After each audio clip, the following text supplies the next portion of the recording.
Bismillahirrahmanirrahim. Assalamualaikum warahmatullahi wabarakatuh. Alhamdulillahi nahmaduhu wa nasta'inuhu wa nastaghfiruh wa na'udzu billahi min syururi anfusina wa min sayyiati a'malina. May yahdihillahu fala mudhillalah wa may yudlil fala hadiyalah.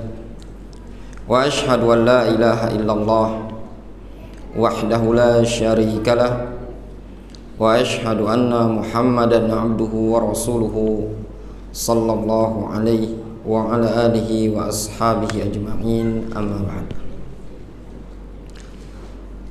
Kaum muslimin yang dirahmati oleh Allah Subhanahu wa taala, seorang insan diperintahkan oleh Allah Subhanahu wa taala untuk senantiasa beribadah kepada Allah Subhanahu wa taala sampai akhir hayat mendatanginya, sebagaimana yang dinyatakan oleh Allah Subhanahu wa taala di salah satu ayat di dalam Al-Qur'anul Karim, wa'bud rabbaka hatta ya'tiyakal yaqin. Sembahlah, beribadalah engkau kepada Rabbmu sampai datang kepada engkau al-yaqin. Al-Imam Ibnul Qayyim rahimahullah ta'ala menyebutkan di dalam kitab beliau Madarijus Salikin, al-yaqin dalam ayat ini kata beliau huwal maut bi ijma'i ahli tafsir. Yakin yang dimaksudkan dalam ayat tersebut adalah kematian dengan kesepakatan ahli tafsir. Sehingga makna ayat sembahlah Rabbmu, beribadalah engkau kepada Rabbmu sampai datang kematian. Seorang insan diperintahkan oleh Allah Subhanahu wa taala untuk senantiasa beribadah kepada Allah Subhanahu wa taala sampai batas akhir kematian mendatanginya. Dan juga seorang insan diperintahkan oleh Allah Subhanahu wa taala di dalam beribadah tersebut untuk beribadah di atas al-haq, beribadah di atas kebenaran, beribadah sesuai dengan apa yang diperintahkan oleh Allah Subhanahu wa taala, sesuai dengan apa yang diinginkan oleh Nabi alaihi salatu wassalam. Itulah yang dinyatakan oleh Imam Asy-Syafi'i rahimahullah taala. Beliau pernah mengatakan, amantu billah ala muradillah wa amantu bi rasulih ala muradi Rasulillah sallallahu alaihi wasallam. Aku beriman kepada Allah sesuai dengan apa yang diinginkan oleh Allah Subhanahu wa taala, dan aku beriman kepada Rasul alaihi salatu wassalam sesuai dengan apa yang diinginkan oleh Rasul alaihi salatu wassalam. Namun para jamaah yang dirahmati oleh Allah Subhanahu wa taala, beribadah di atas kebenaran di masa-masa kita di akhir zaman ini sangatlah susah. Dan kalau mau dibilang sangatlah sulit, dan jumlahnya sangatlah sedikit, dikarenakan banyaknya fitnah-fitnah, baik berupa syubhat dan juga syahwat yang mengitari seorang insan, seorang muslim.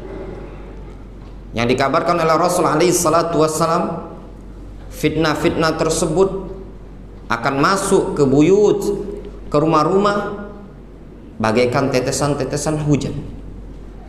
La yaslam baitun minal fitan. Tidak selamat satu rumah dari fitnah tersebut. Baik fitnatus syubhat, syubhat, kerancuan-kerancuan tersamar antara kebenaran dengan kebatilan, dan juga fitnah syahwat, dorongan-dorongan hawa nafsu untuk memalingkan kita dari menjalankan ketaatan kepada Allah dari mengikuti kebenaran. Namun dengan hikmah dari Allah Subhanahu wa taala, Allah Subhanahu wa taala telah menjelaskan mana jalan yang lurus, mana jalan yang menyimpang. Kadzalika linastabila sabilul mujrimin. Demikianlah, kadzalika nufassilul ayati litastabina sabilul mujrimin. Kata Allah Subhanahu wa taala, demikianlah nufassilul ayat, kami tafsil, kami rinci ayat-ayat tersebut, litastabina sabilul mujrimin, supaya nampak jelas mana jalannya orang-orang yang menyimpang, mana jalannya orang-orang yang sesat, mana jalannya orang-orang yang keluar dari jalan siratul mustaqim. Allah Subhanahu wa taala beritakan hal tersebut di dalam Al-Qur'anul Karim pada ayat yang sering kita baca di dalam Al-Qur'anul Karim. Ihdinas siratal mustaqim. Tunjukilah kami jalan yang lurus.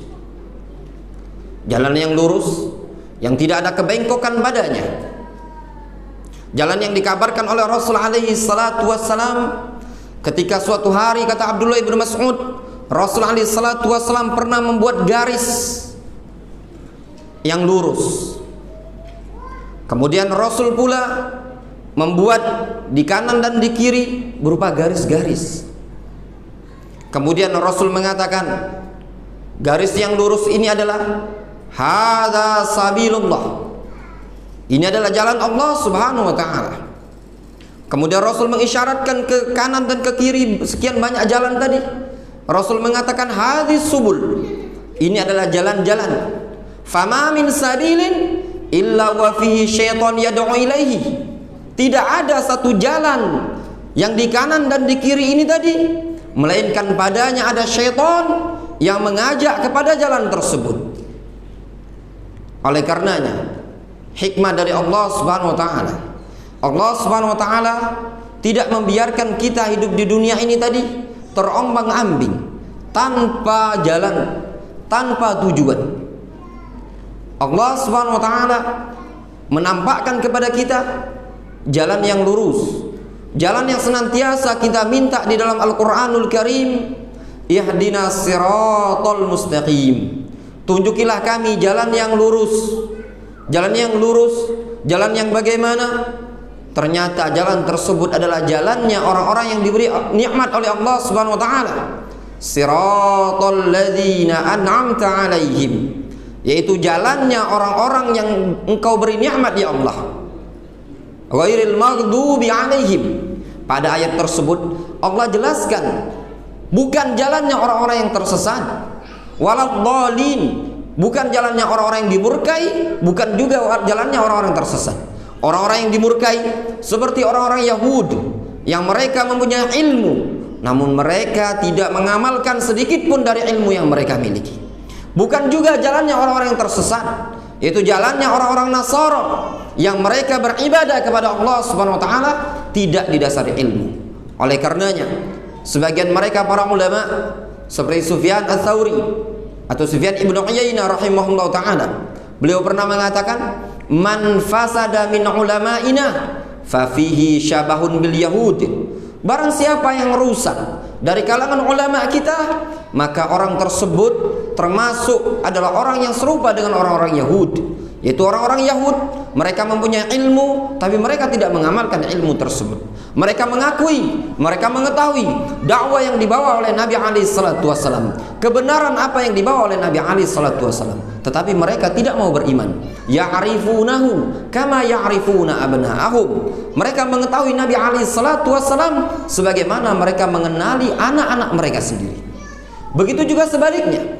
Kata Ibnu Uyainah, man fasada min ubadina fa fihi syabahun bin nasara. Barang siapa yang rusak dari kalangan ahli ibadah kita, orang-orang yang pandai ibadah namun tidak didasari ilmu, kata Sufyan ibnu Uyainah, ini orang mirip dengan orang-orang Nasara.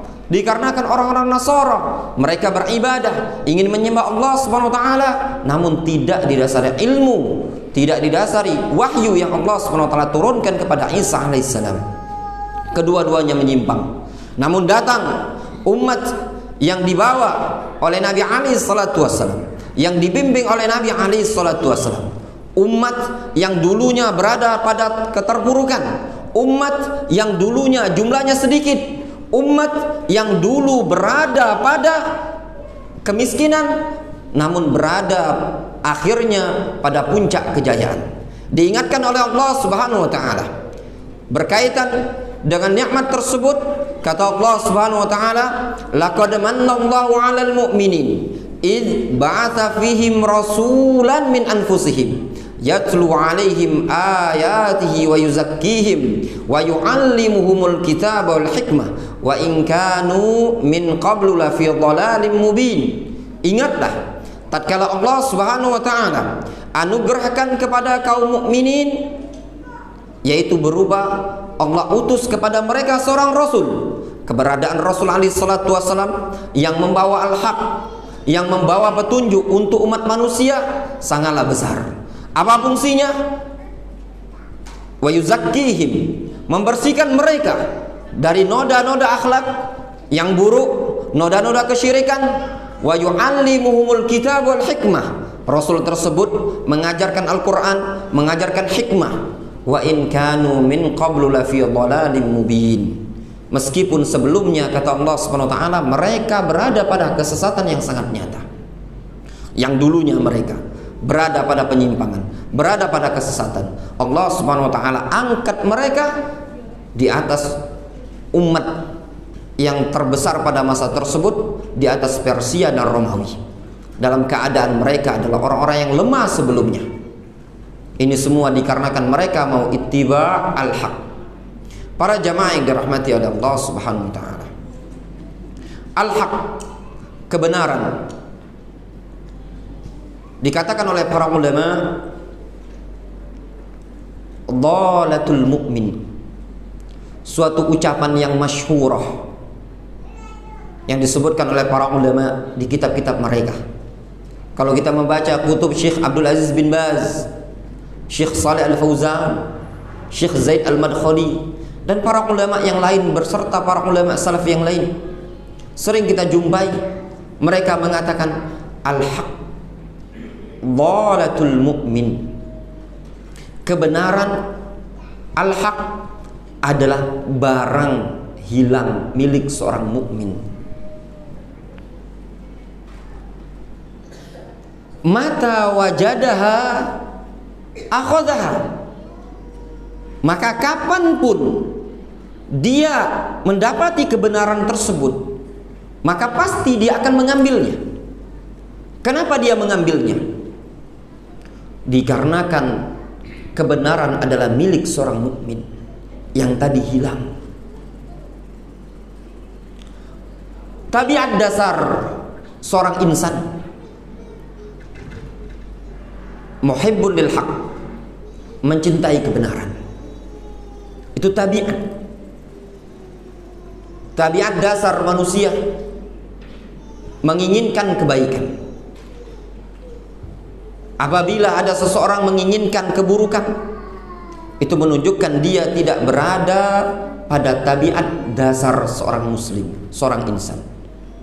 Allah Subhanahu wa taala menyatakan di dalam Al-Qur'anul Karim, fitratullah, yang demikian itu adalah fitratullah, suatu fitrah yang Allah tanamkan pada seorang insan. Dia pasti menyukai, mencintai kebenaran, dikarenakan kebenaran al-haq adalah milik dia yang tadinya hilang. Kata para ulama, mata wajadaha akhadaha, maka kapanpun tatkala kebenaran tersebut dia dapatkan, maka pasti dia akan mengambilnya. Para jamaah yang dirahmati oleh Allah Subhanahu wa taala, Al-Imam Asy-Syaikh Siddiq Hasan Khan rahimahullah taala,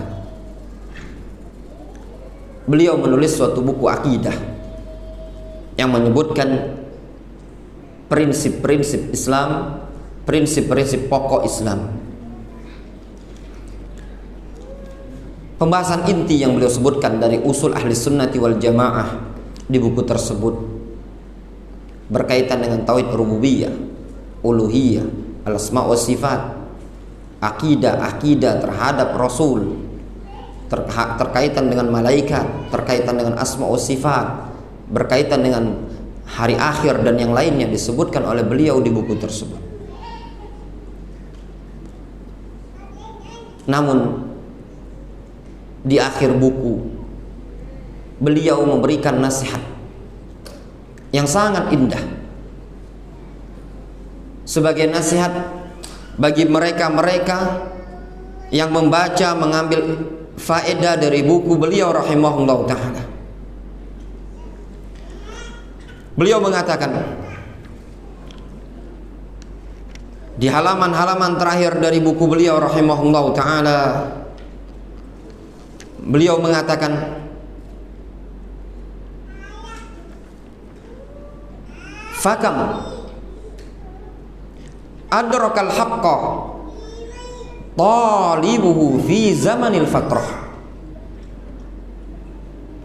Berapa banyak orang yang bisa mendapatkan kebenaran tatkala mau mencarinya dalam kondisi dia berada di zaman fatrah. Zaman fatrah tersebut adalah zaman kekosongan Nabi dan Rasul, yaitu setelah zamannya Nabi Isa, sebelum diutusnya Nabi kita Muhammad SAW. Kata beliau, fakam adrakal haqqa talibuhu fi zamanil fatrah. Berapa banyak orang yang mencari kebenaran di zaman fatrah, dia pun adrakal haq, mendapatkan kebenaran. Dicontohkan Zaid ibnu Amr ibnu Nufail berjumpa dengan kebenaran yang disebutkan dalam hadis, fa innahu yub'atsu yaumal qiyamah ummatan wahidah. Dia akan dibangkitkan pada hari kiamat sebagai umat satu orang diri. Juga seperti Waraqah bin Naufal, dan juga masih banyak yang lainnya, sampai dibukukan oleh para ulama orang-orang yang masih berpegang teguh dengan agama Nabi mereka di zaman fatrah. Kemudian beliau mengatakan, wa kam amiya anhu man talabahu fi zamanin nubuwah. Namun berapa banyak pula orang yang terbutahkan dari kebenaran, tidak bisa melihat kebenaran. Orang-orang yang mencarinya dalam keadaan dia berada di zaman nubuwah. Nasihat yang sangat indah. Kata beliau, ada orang yang hidup di zaman fatrah, di zaman-zaman kekosongan Nabi, namun dia mendapatkan kebenaran tatkala dia mau mencarinya. Namun di sana, kata beliau, ada orang yang mencari kebenaran di zaman nubuwah, di zaman kenabian, namun amiya anhu, terbutakan dari kebenaran, tidak bisa melihat kalau itu kebenaran. Abu Jahal, Abu Lahab, dan yang lainnya. Fa'tabir bidzalik waqtadi biulaikal kiram. Kata beliau, yang demikian itu hendaklah engkau jadikan pelajaran. Ini penting bagi kita semua untuk melihat kepada sejarah. Kata para ulama, Syekh Ibnu Utsaimin beliau mengatakan, wal nanzur fit tarikh man sabaq. Hendaknya kita melihat ke sejarah orang-orang sebelum kita. Fa inna fit tarikh man sabaq ibratan li ulil albab. Dikarenakan pada sejarah orang-orang terdahulu ada pelajaran bagi orang-orang yang mau berpikir. Wa basiratan Dan terdapat ilmu liman lam yahul duna qalbi hijab, bagi orang yang hatinya tidak tertutupi dengan hijab. Orang kalau mau melihat bagaimana sejarah orang-orang yang dibinasakan oleh Allah Subhanahu wa taala, dan juga bagaimana orang-orang yang diberikan petunjuk dan bimbingan oleh Allah Subhanahu wa taala. Kata beliau Syekh Saddiq Hasan Khan, fa innal haqqa ma zala masunan azizan nafisan kariman. Kalau begitu, sungguh kebenaran itu senantiasa masih terjaga, bernilai, terbungkus, dan sangatlah mulia. Kenapa? Ternyata tidak setiap orang bisa mendapatkan kebenaran. Tidak setiap muslim bisa menemukan kebenaran, yang mana kita katakan tadi kebenaran adalah dhalatul mu'min, barang hilang milik seorang mukmin. Sehingga kata Syekh Siddiq Hasan Khan rahimahullah ta'ala, beliau menyebutkan seseorang di dalam beragama, dia akan menjumpai kebenaran tatkala dia mampu mengumpulkan 5 perkara. Kata beliau, innama ya'riful haqqa man jama'a khamsata awsafin. Beliau menggunakan, kalau bahasa Arab itu menggunakan innama. Innama dalam bahasa Arab adatul hasar, lafadz yang memberikan faedah batasan. Kalau di Indonesia biasanya diartikan hanyalah. Akan mendapati kebenaran, akan mengenal kebenaran man jama'a khamsata awsafin, orang yang bisa mengumpulkan pada dirinya 5 sifat. Beliau mengatakan, a'zamuha al-ikhlasu. Yang pertama yang disebutkan oleh beliau, sifat yang pertama, sifat yang paling agung, kata beliau, dari 5 sifat tersebut, al-ikhlas. Ikhlas di dalam thalabul haq. Wal fahmu, yang kedua pemahaman, harus benar. Yang ketiga al-insaf, insaf, adil, wasatiyah. Kemudian beliau mengatakan warabi'uha, dan yang keempat wa huwa aqalluha wujudan wa aktsaruha fuqdanan. Yang keempat ini, kata beliau, sifat yang paling sedikit keberadaannya di tengah-tengah masyarakat dan paling sering tidak ada di masyarakat. Al-hirsu ala ma'rifatil haq, semangat untuk mengetahui kebenaran, semangat untuk mengetahui al-haq. Kemudian beliau menyebutkan yang kelima, wasyiddatud da'wa ila dzalik, dan semangat untuk mendakwakan kebenaran tersebut. 5 poin ini tadi. Seseorang akan berjumpa, bertemu dengan kebenaran kalau dia bisa mengumpulkan pada dirinya 5 perkara ini tadi. Ikhlas dalam mencari kebenaran. Ini poin penting. Kemudian pemahamannya, kemudian insafnya dia, adilnya dia dalam menimbang, dalam memperhatikan dalil. Kemudian yang keempat adalah semangat untuk mengetahui kebenaran, serta yang kelima semangat untuk mendakwakan kebenaran tersebut. Para jamaah yang dirahmati oleh Allah Subhanahu wa taala. Kebenaran al-haq sudah jelas dan sudah nampak. Sebagaimana yang disebutkan oleh Nabi alaihi salatu wassalam. Beliau mengatakan dalam hadis yang sahih, "Taraktukum 'alal bayda lailuha kanahariha." Aku tinggalkan kalian di atas cahaya yang sangat putih, malamnya bagaikan siang. Tidak ada yang tersamarkan sedikit pun. Rasul alaihi salatu wassalam wafat. Tidak ada satupun dalam perkara agama ini yang disembunyikan oleh Nabi alaihi salatu wassalam.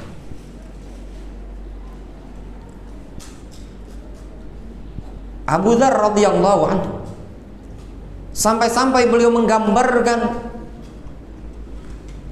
apa yang telah diajarkan oleh Nabi alaihi salatu wassalam telah sempurna. Beliau mengumpamakan, "Fama min ta'irin yatiru bi janahaihi fis sama illa dzakara lana minhu ilman." Tidak ada satu burung pun yang terbang di langit mengepakkan kedua sayapnya, melainkan Rasul telah menyebutkan kepada kami ilmunya. Mulai dari urusan ibadah, urusan muamalah, urusan jinayat, bahkan urusan akidah pun sudah dijelaskan oleh Nabi alaihi salatu wassalam. Mereka, para sahabat, ditinggalkan oleh Rasul alaihi salatu wassalam dalam keadaan agama Islam semuanya sudah diajarkan oleh Nabi alaihi salatu wassalam. Tidak ada yang kurang, tidak ada yang lebih dari Nabi alaihi salatu wassalam. Kata Imam Al-Auza'i rahimahullah ta'ala, beliau mengatakan, sifat orang yang berjalan di atas kebenaran dan sifatnya kaum mukminin yang berpegang dengan kebenaran, kata Sufyan, kata Imam Al-Auza'i rahimahullah ta'ala, naduru ma'as sunnah haitsu darat. Kami berjalan bersama sunnah kemanapun sunnah itu berjalan. Sunnah ke A, mereka ngikut ke A. Sunnah ke B, mereka ngikut ke B. Sampai-sampai sebagian mereka dihikayatkan dari Sufyan Ats-Tsauri rahimahullah ta'ala, beliau mengatakan, ini stata'ata alla tahukka ra'saka illa bisunnah faf'al. Kalau seandainya engkau mampu untuk tidak menggaruk kepalamu melainkan dengan adanya hadis, maka lakukan. Maksudnya apa? Kalau ada hadis yang menyebutkan jangan digaruk kepala, maka lakukan, jangan digaruk walaupun kepalamu gatal. Sampai seperti itu yang disebutkan oleh mereka para ulama. Para jamaah yang dirahmati oleh Allah Subhanahu wa taala. Poin yang disebutkan oleh Syekh Al-Imam Siddiq Hasan Khan rahimahullah taala, 5 poin tadi bukan perkara yang gampang untuk dikumpulkan. Wa innahu la yasirun ala man yassarallahu alaihi. Hal tersebut bisa mudah, bisa gampang bagi orang yang Allah Subhanahu wa taala mudahkan. Walladzina jahadu fina lanahdiyannahum subulana. Orang yang bersungguh-sungguh di jalan kami, kata Allah Subhanahu wa taala, akan kami bimbing, dia akan mendapatkan petunjuk tersebut. Yang pertama, tadi disebutkan al-ikhlas. Ada unsur ikhlas, ketulusan hati di dalam mencari kebenaran. Lihat bagaimana orang yang tulus dalam mencari kebenaran. Sahabat Nabi alaihi salatu wassalam, Salman Al-Farisi, dalam kisah yang panjang mungkin sebagian kita sudah mendengar kisahnya. Beliau yang dulu beragama dengan agama Majus, menyembah api. Ingin beliau mencari kebenaran, beliau memeluk agama Nasrani. Beliau ketemu dengan seorang pendeta, belajar kepada pendeta tersebut. Kemudian beliau pindah lagi ke pendeta yang berikutnya, pindah ke pendeta yang berikutnya, sampai beliau berjumpa dengan Nabi kita alaihi salatu wassalam. Itu semua dikarenakan apa? Dikarenakan keikhlasan beliau ingin mencari al-haq, tanpa dorongan, tanpa paksaan. Tidak diikat dikarenakan dunia, tidak diikat dikarenakan nasab, tidak diikat dikarenakan partai, tidak diikat dikarenakan yayasan, tidak diikat dikarenakan ormas. Tapi dia tulus ingin mencari kebenaran dikarenakan lillahi ta'ala. Lihat sekian banyak para sahabat yang mereka mencari kebenaran ikhlas, tulus, lillahi ta'ala, mereka mendapatkannya. Namun juga lihat sebaliknya, mereka-mereka yang tidak ada ketulusan untuk mencari kebenaran, walaupun mereka berada di tengah-tengah Rasul alaihi salatu wassalam, mereka tidak mau menerima kebenaran yang ada di hadapan Nabi alaihi salatu wassalam, yang dibawa oleh Nabi alaihi salatu wassalam. Seperti para gembong munafikin yang ada di zaman Rasul alaihi salatu wassalam. Al-haq turun kepada mereka berupa wahyu. Mereka menyaksikan Rasul, mereka mendengar sabda Rasul alaihi salatu wassalam, mereka melihat Rasul alaihi salatu wassalam mempraktekkan suatu ibadah, namun sedikit pun mereka tidak mendapatkan kebenaran tersebut secara batin. Dikarenakan apa? Tidak ikhlas yang ada pada mereka, para jamaah. Poin ikhlas di dalam mencari kebenaran sangatlah penting, dan nilai terbesar dalam agama Islam ini tadi adalah ikhlas dalam talabul haq, dalam mencari kebenaran. Kemudian yang kedua yang disebutkan oleh beliau rahimahullah ta'ala untuk poin ikhlas, ini pembahasannya panjang, kita sebutkan secara ringkas ya. Yang kedua, beliau mengatakan al-fahmu, pemahaman. Pemahaman di sini adalah memahami kebenaran tersebut, al-haq tersebut, sesuai dengan pemahaman yang difahami oleh mereka para sahabat Nabi alaihi salatu wassalam, yang difahami oleh mereka para ulama al-a'immah al-arba'ah dan yang lainnya, bukan berdasarkan ara' al-Imam al-Auza'i rahimahullah ta'ala. Beliau mengatakan, iyyaka wa iyyaka wa ara' ar-rijal wa in zakhrafu laka bil qaul. Waspadalah engkau dari ara' ar-rijal, pendapat-pendapat manusia semata.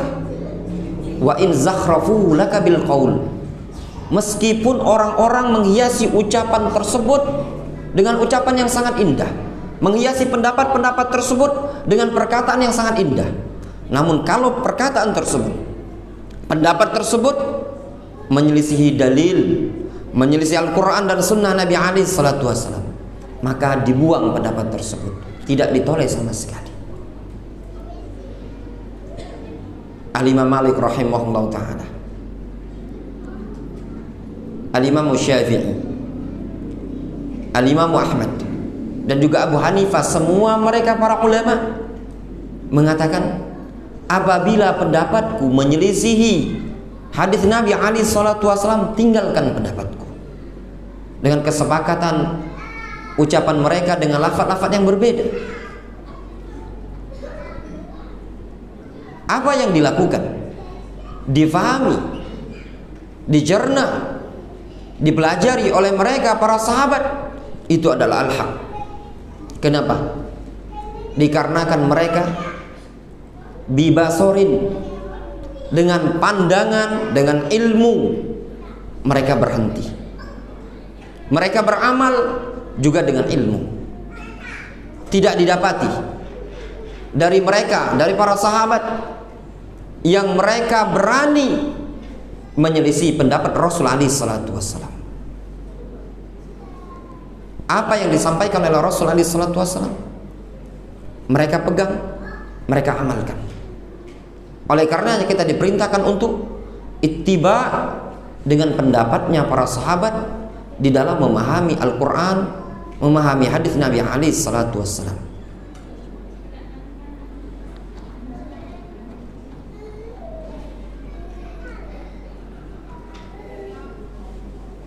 Dikatakan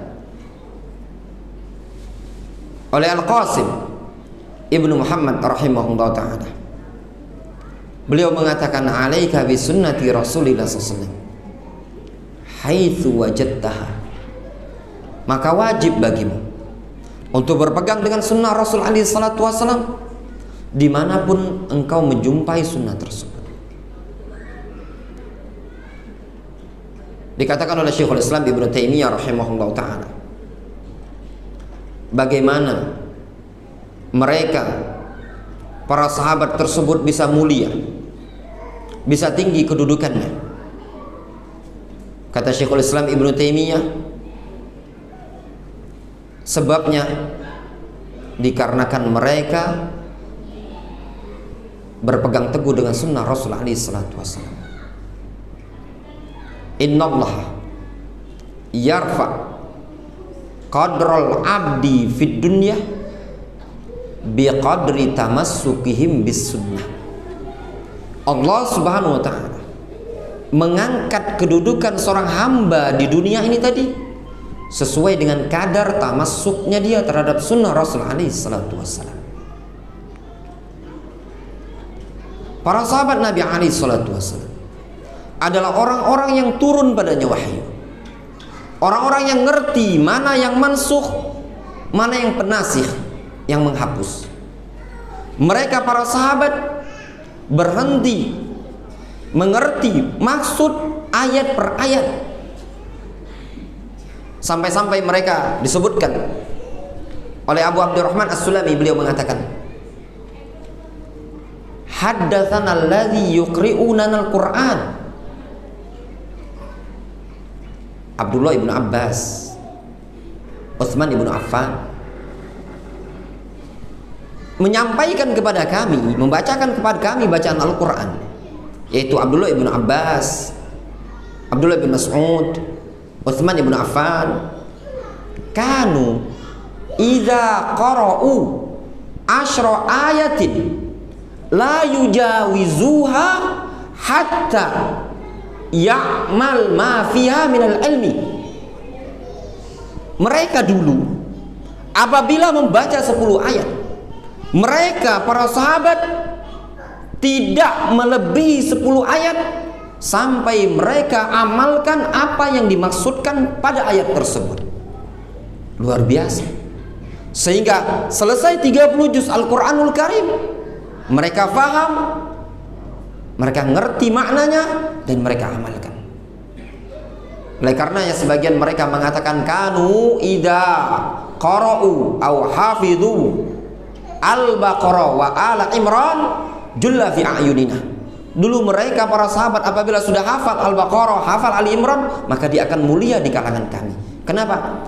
Dikarenakan mereka faham makna dan kandungannya dan amalnya, sehingga tidak tersisa pun dari ayat Al-Quran, melainkan sudah difahami oleh para sahabat dengan pemahaman yang benar.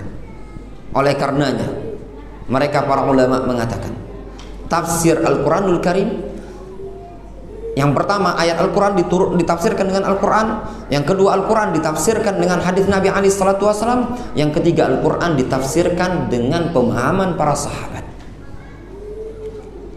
Kemudian yang ketiga, sifat yang ketiga yang disebutkan oleh Al-Imam Siddiq Hasan Khan rahimahullah ta'ala, beliau mengatakan al-insaf, insaf, adil pertengahan. Apa makna insaf? Insaf tersebut adalah seseorang mengikuti kebenaran sesuai dengan kebenaran tersebut, bukan dikarenakan asobiyah kelompok, bukan dikarenakan fanatisme wilayah, bukan pula dikarenakan nasab, tapi dia mengikuti kebenaran adalah dikarenakan kebenaran. Baik kebenaran tersebut berada di orang yang tidak senasab dengan dia, atau tidak satu kabilah dengan dia, tidak satu wilayah dengan dia, maka wajib bagi dia untuk mengikuti kebenaran tersebut. Sebab menyimpangnya orang-orang Yahudi dikarenakan mereka tidak mau insaf dalam mengikuti kebenaran. Ya'rifunahu kama ya'rifuna abna'ahum. Mereka tahu kebenaran berada di Muhammad sallallahu alaihi wasallam sebagaimana mereka mengenali anak-anak mereka. Namun apa yang menyebabkan mereka tidak mau mengikuti agama Nabi alaihi salatu wasallam? Dikarenakan Nabi kita Muhammad sallallahu alaihi wasallam berasal dari kalangan Arab, bukan satu suku. Ini poin penting. Kalau ingin mengikuti kebenaran, dimanapun kebenaran tersebut, siapapun yang membawakan kebenaran tadi, wajib kita terima. Dalam hal ini para jamaah, ada prinsip tolabul haq, mencari kebenaran. Kalau mau mencari kebenaran, maka carilah orang yang membawa kebenaran tersebut. Ingin belajar, ingin mencari, carilah dari orang yang betul-betul bagus manhaj, akidah dan ilmunya. Yang kedua, qabulul haq, menerima kebenaran. Di dalam menerima kebenaran, maka wajib bagi kita untuk menerima kebenaran tersebut, meskipun yang membawa kebenaran tadi adalah anak kecil, orang yang lebih muda dibandingkan kita. Kalau tidak seperti itu, maka tetap dia akan berada pada kebatilan, sombong. Apa yang menyebabkan mereka umat-umat terdahulu tidak mau menerima kebenaran? Di antara alasannya dikarenakan para pengikut kebenaran adalah orang-orang miskin. Kesombongan yang ada pada mereka mengatakan, nahnu aktsaru minka malan wa waladan. Kami orang paling banyak hartanya, paling banyak anaknya. Sebagian mereka ada yang mengatakan itu pengikut nabi-nabi tersebut adalah aradiluna badiyar ra'i, orang-orang yang aradiluna, rendahan-rendahan yang pemikirannya kolot, orang-orang miskin. Itu yang menyebabkan mereka terpelanting dari kebenaran, tidak mau menerima kebenaran yang dibawa oleh para nabi, tidak mau insaf. Ini prinsip yang harus ditanamkan, walaupun orang yang tidak kita sukai. Kalau kebenaran tersebut dibawa oleh dia, disampaikan ke kita, maka wajib bagi kita mengiyakan kebenaran tersebut. Jangan gengsi-gengsi. Contoh ya, ada orang tidak kita sukai di masjid ini tadi. Kita masuk masjid langsung duduk. Dia bilang, jangan duduk dulu, sholat tahiyatul masjid. Yang negor ini tadi anak muda. Ya. Kebetulan kita juga tidak senang sama dia. Maka ketika itu, kalau ingin berada pada al-haq, maka wajib menerima kebenaran tadi, walaupun dari orang yang tidak kita sukai. Ucapkan jazakallahu khairan nasihat. Tidak usah, ini kau masih kecil, sholat juga jarang ke masjid, nak negorong tua. Ini namanya tidak mau menerima kebenaran. Ya, karena merasa apa? Sudah senior.